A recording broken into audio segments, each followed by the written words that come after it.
I will cover four areas. Bakit tayo kailangan mag-register, yung proseso, yung documentary requirements, and some tips based on my own personal experience.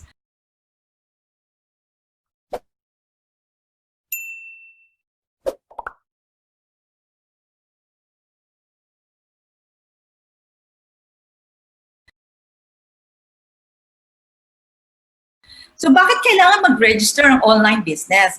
Ang sa akin, ang unang dahilan, peace of mind. Ako matatakotin na tao eh. So kung gusto niyo parang hindi maging parang fugitive, na baka mahuli kayo ng baka mahuli kayo ng LGU na wala pala kayong mayor's permit, ang surcharges mas malaki kesa sa kung kayo ay magre-register kagad, no? So at the back of your mind while you're doing your business, kung hindi kayo rehistrado, para pang merong agam-agam kayo na you cannot concentrate on your business because you have this fear that you might be caught, no? Pangalawa, you need to register if you want to grow your business. Bakit? For example, hindi kayo rehistrado, ito opportunity from government. Merong magandang kumontak sa inyo, they want to engage you. Pero ang condition, ang tanong sa inyo, rehistrado ba kayo? At that point in time, hindi kayo makapag-oo kasi hindi kayo rehistrado. So it will take some time for you to register. Mamimiss nyo yung opportunity nyo. So if you want more opportunities from government, and also if you want projects from big companies, private sector companies, wherein meron kang kontrata, kailangan mong mag-register. So the opportunity, your opportunities widen if you are formalized, no? Yon. Tapos ang pangatlong rason talaga is being formal, registering is part of your duty as a citizen, no? Based on my observation, business tax and business fees is now the #1 source of income for many highly urbanized cities, surpassing yung tinatawag na real property tax collection.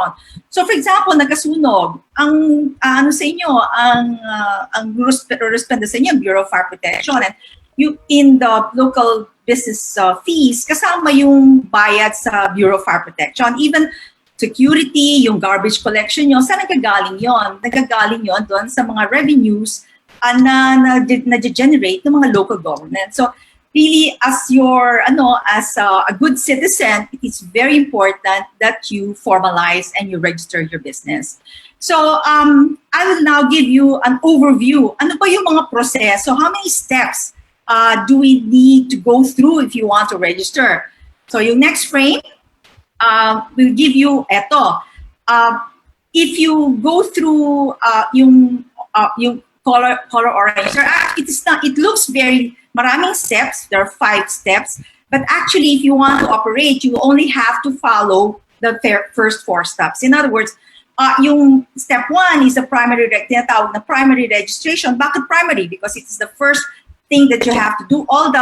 Lahat ng yung certificate of incorporation nyo, yung registration, hahanapin yan sa steps 2, 3, and 4. Steps 2, 3, and 4, ang tawag ko dyan, secondary registration.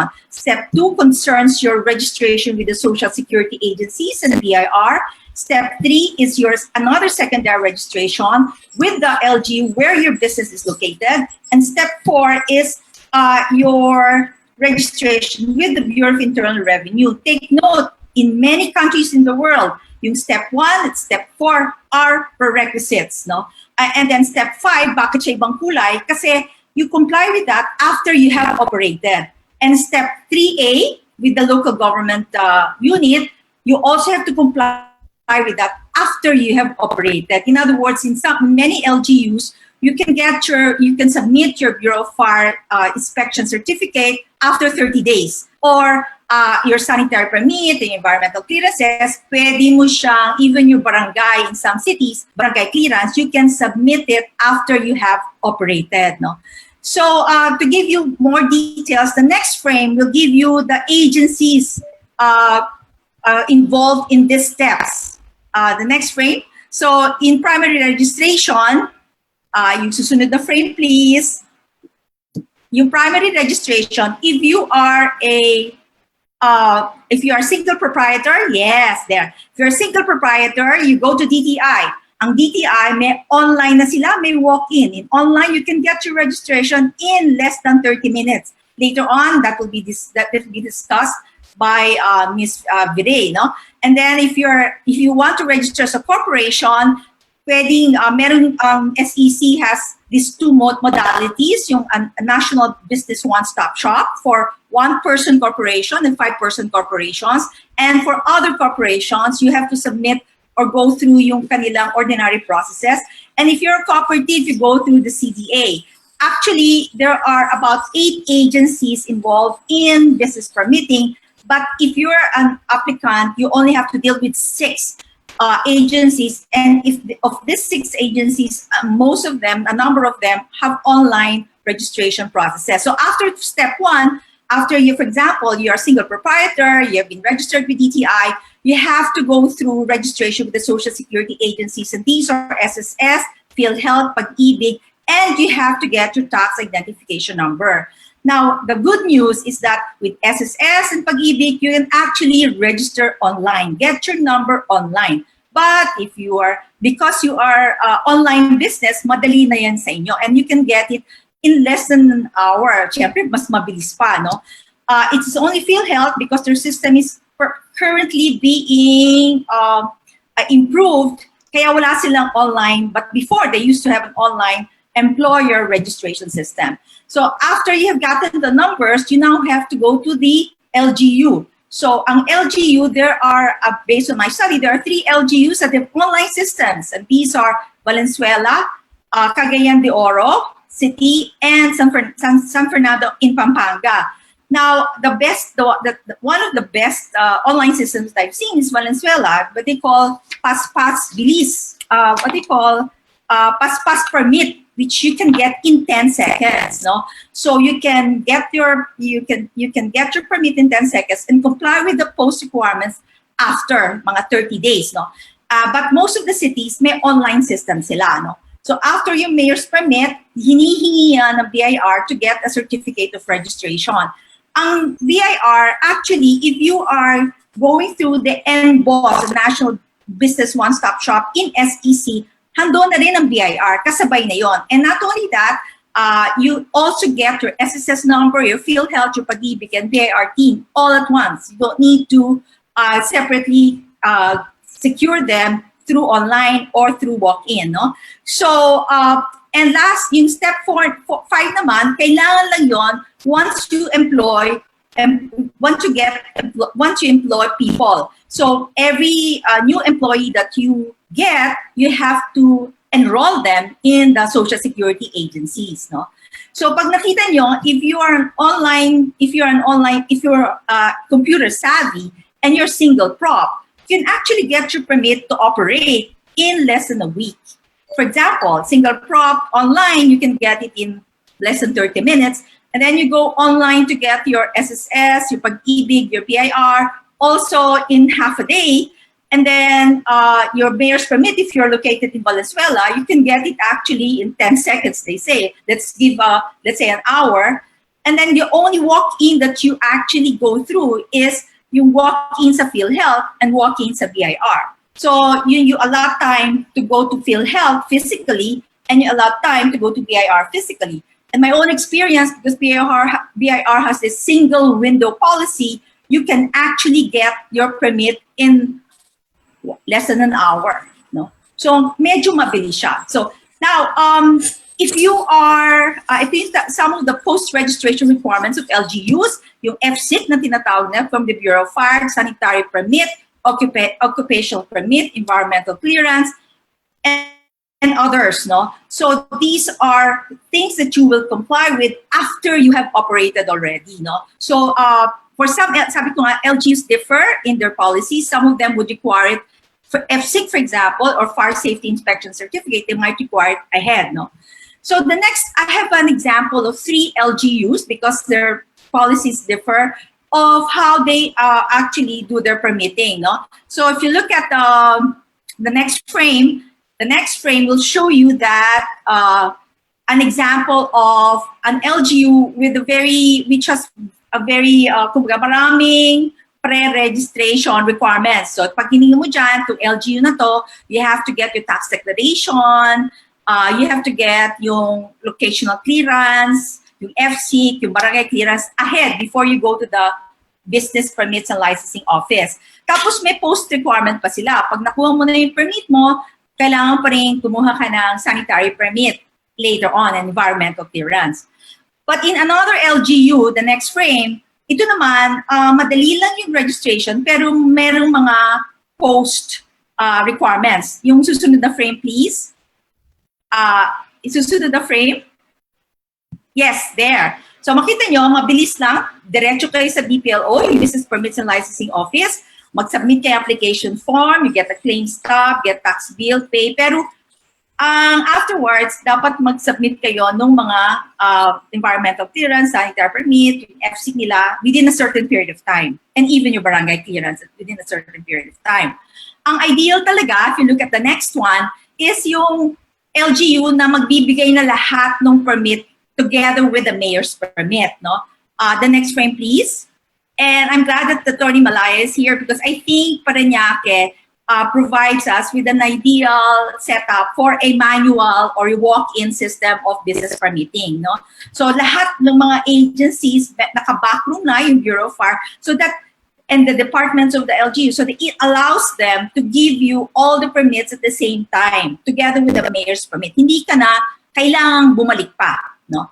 So yun, the next frame will give you another ideal system which the government is trying to develop now. It's an online central business portal where the applicant will just apply online, and then the application, and of course, if there is notarization from SEC, i-ano na yun, i-upload niya. Tapos yung application mo, pupunta na sa SEC, sa BIR, sa LGU, at sa Social Security agencies.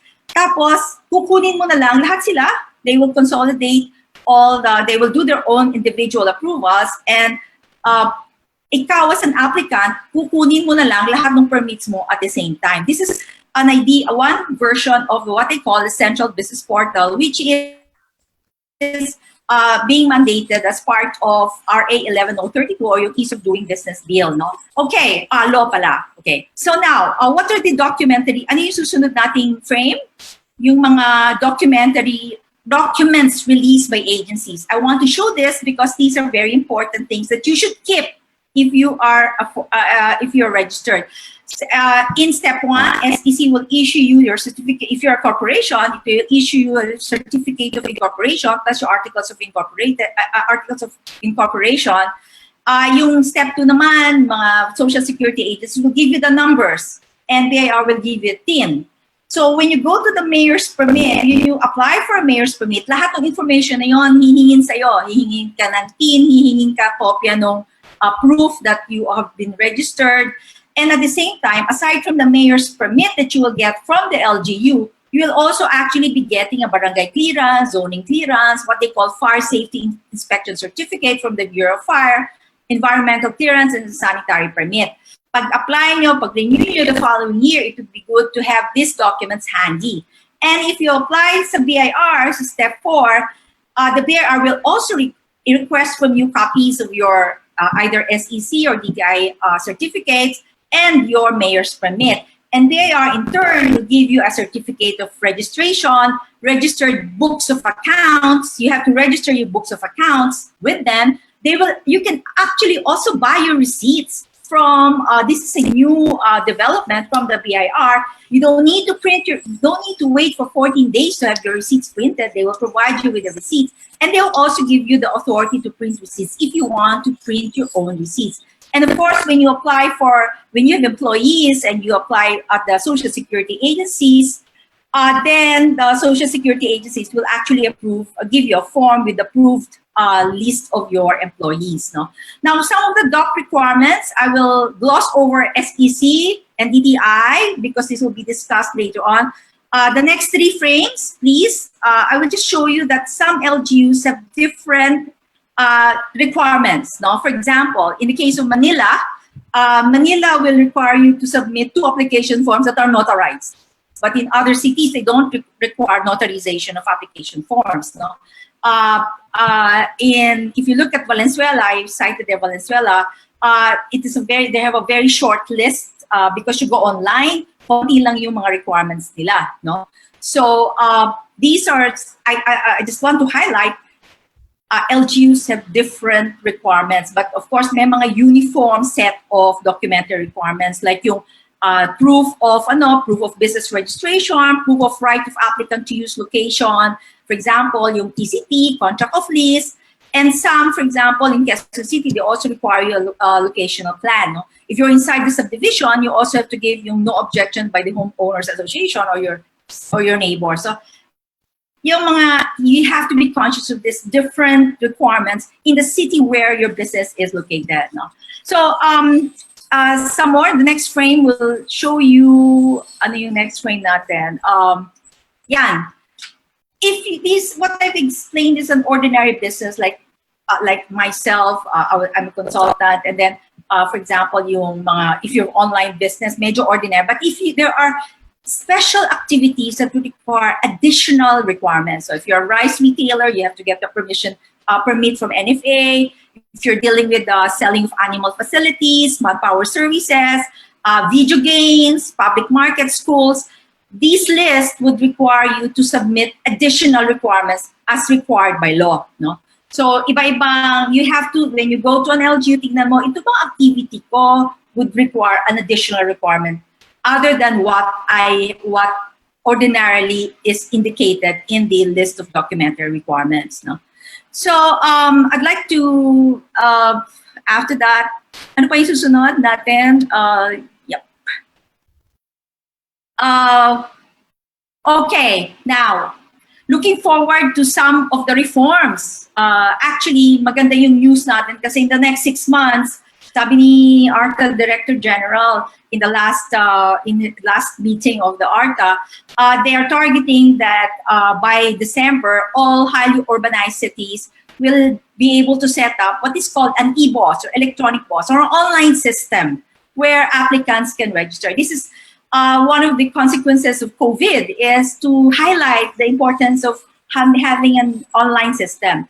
And then because of RA 11032, yung Anti-Red Tape Act, or yung Ease of Doing Business Act, LGUs are mandated to streamline their operations. No? And one thing that's important here is the fact that it limits the processing time to 3 days. Then COVID also highlighted online payments. Before, ang hirap kasi mag-online dahil sa payment system. Physically, pupunta ka pa rin sa agencies to pay instead of having an end-to-end online system with payment. Ang Valenzuela does that, and Valenzuela can also deliver your documents through courier. No? And last, yung employee reporting, step 5, that Social Security agencies are coming up with a unified employee reporting system where you just log in once and then okay ka na. No?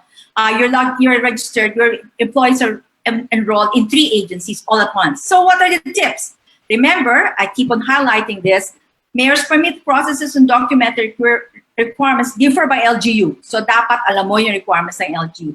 Tingnan mo na yung forms, all that you need, and study the info requirements so that when you fill it up, medyo alam mo na, for example, i-require sa'yo, ano ba yung capitalization mo? Or yung kung Quezon City ka, how big is your space? I-measure mo pa. Siyempre maganda kung exact kasi this information will impact on how much you have to pay. Diba? So kailangan ayusin nyo, aralin nyo yung mga information fields in each of the form. When you go to BIR, when you apply for a certificate of registration, bumili na kayo ng books of accounts kasi i-register nyo rin para isa na lang ang puntahan. Hindi kayo nandun kayo, tapos pupunta kayo sa national store para bumili ng books of accounts. And I think you can register also it later. And lastly, be patient. Processing time has been limited to 3 days. And be a good businessman, formalize, pay taxes and fees annually. If you want to grow your business, please, register. Stop sharing. Register. Thank you! Para sa mas marami pang video tungkol sa negosyo online at pagpaparehistro ng titulo online, mag-subscribe at i-click ang notification bell para updated ka sa videos na i-upload ko. Maraming salamat hanggang sa muli.